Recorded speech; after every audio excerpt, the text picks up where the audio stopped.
Bonjour mes élèves, aujourd'hui nous allons travailler sur le théorème de Pythagore.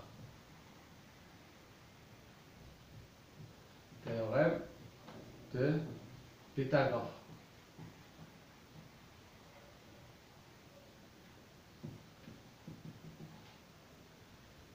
Donc, que dit le théorème de Pythagore? Le théorème de Pythagore dit que, donc, avant de parler de ça, donc ce cours-là est dédié aux élèves du deuxième année du collège. Donc le théorème de Pythagore dit que dans un triangle rectangle, ça c'est une condition. Dans un triangle rectangle, il doit être rectangle. Le carré, bien sûr, le carré de l'hypoténuse, le carré de l'hypoténuse égale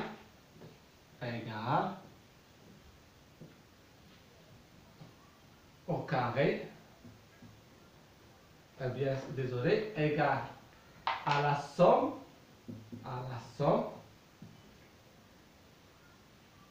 des carrés des côtés de l'angle droit. Des côtés de l'angle droit. Donc ça, c'est le théorème de Pythagore. Ça, c'est l'énoncé du théorème de Pythagore. Donc dans un triangle rectangle, le carré de l'hypoténuse égale la somme des carrés des côtés de l'angle droit. On va faire un petit exemple, comme ça, pour mieux comprendre. On va prendre par exemple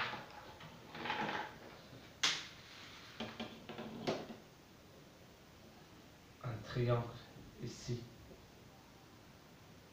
qui est rectangle.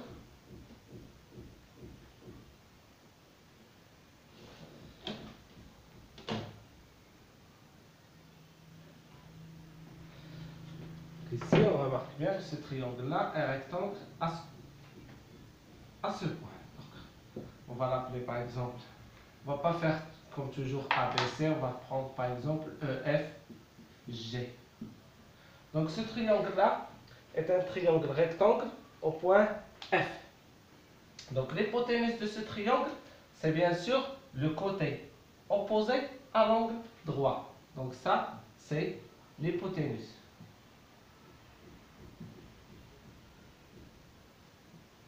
Ça, c'est l'hypoténuse. C'est le côté opposé ou bien face à l'angle droit. Donc on va appliquer le théorème de Pythagore sur ce triangle-là. On a, bien sûr, on doit toujours écrire la condition. On a EFG, un triangle rectangle en E. Il y a un rectangle en E. Donc, d'après le théorème de Pythagore, on a l'hypoténuse au carré. L'hypoténuse au carré. Donc c'est GF.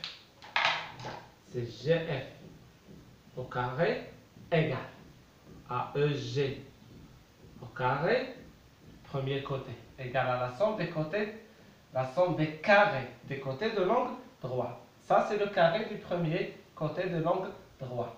Plus le carré du deuxième côté de l'angle droit. Plus EF au carré. Et on a appliqué le théorème de Pythagore à ce triangle-là. Ça, c'est l'énoncé du théorème de Pythagore. Maintenant, on va faire un petit exemple de calcul, ou bien un petit exercice.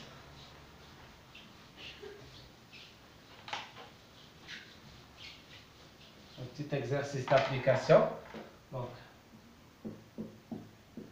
exercice.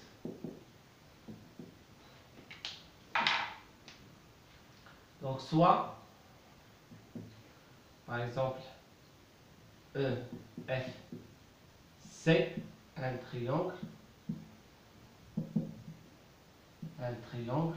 rectangle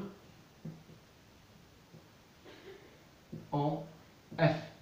Bien sûr, on va pas faire toujours F, par exemple, rectangle en C, tel que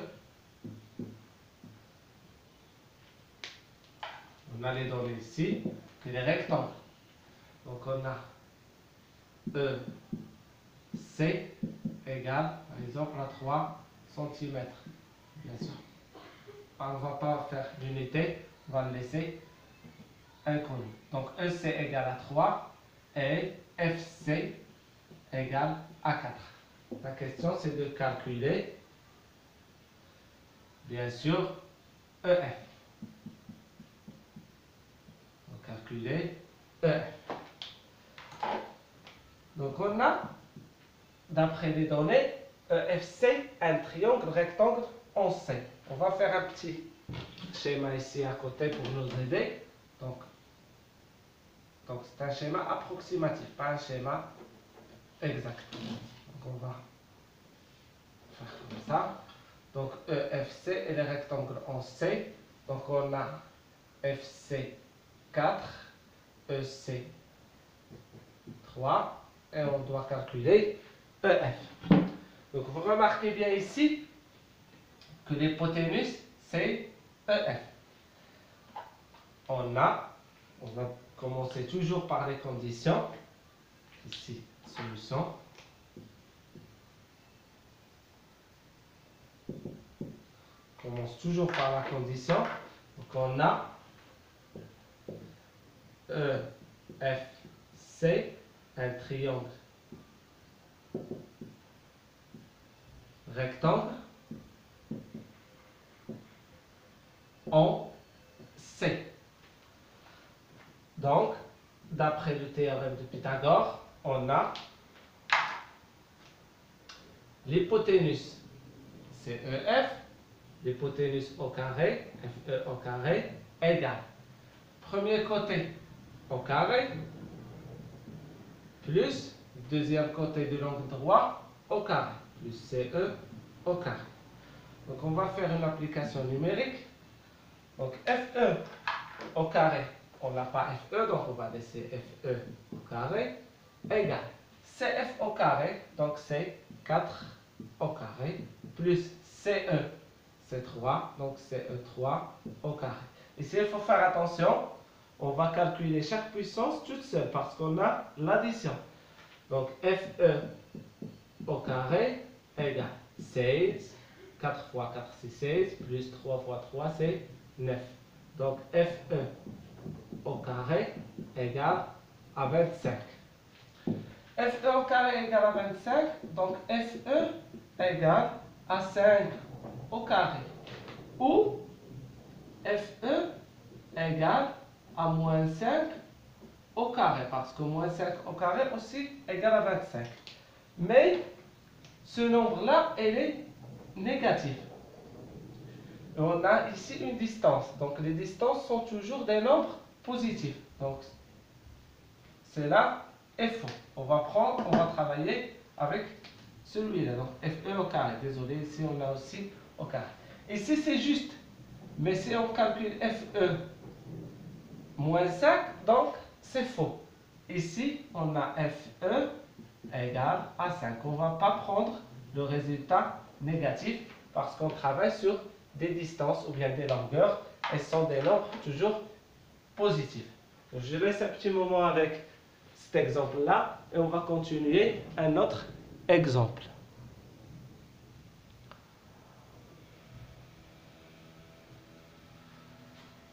Maintenant, on va travailler sur un deuxième exercice.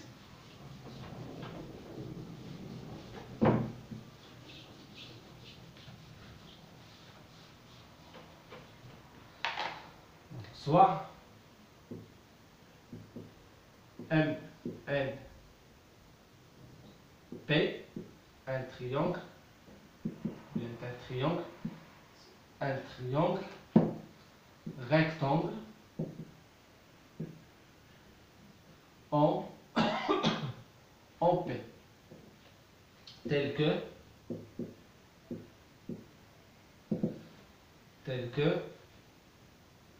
MN égale à 10 et MP égale à 8.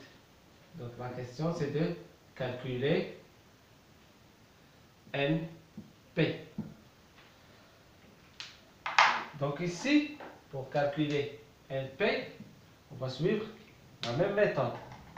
Mais il faut faire attention que ici, cette longueur-là, selon cette longueur, bien sûr, cette longueur-là, ce n'est pas la longueur de l'hypoténuse. Donc ici, l'hypoténuse, c'est MN. On va faire un petit schéma, comme ça, vous allez bien voir. Donc un petit schéma approximatif. Donc ici, MNP, un triangle rectangle en P. Donc ici, c'est P. MP égale à 8 et NP, on ne le connaît pas, et MN, c'est 10. Donc la distance ici, on ne la connaît pas. Donc la solution, on va appliquer le théorème de Pythagore. Solution.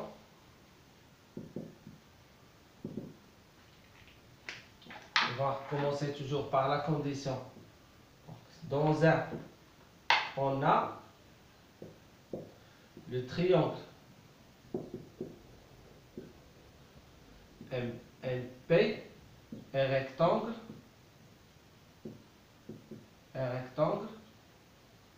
en P. Un rectangle en P. Donc, puis les rectangles en P. Donc, l'hypoténuse, c'est MN. Donc, en appliquant le théorème de Pythagore,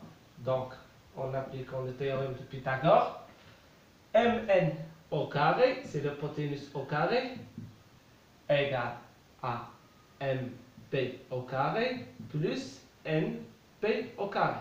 Même s'il nous a demandé de calculer NP, on n'écrit pas ici NP toute seule au carré égal. On suit toujours l'énoncé du théorème de Pythagore.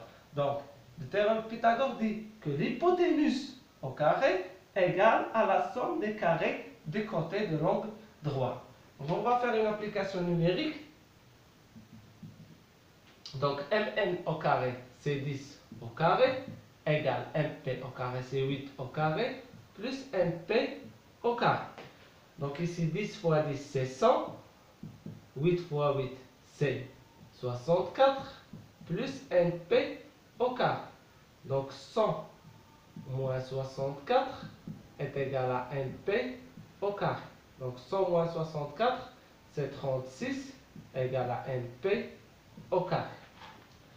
Donc ici, NP au carré égale à 36. Donc NP égale au carré égale à 6 au carré. Donc NP égale à 6. Comme j'ai dit avant, ici on prend juste le résultat positif. On ne prend pas le résultat négatif parce qu'on travaille sur des longueurs ou bien des distances qui sont des nombres toujours positifs.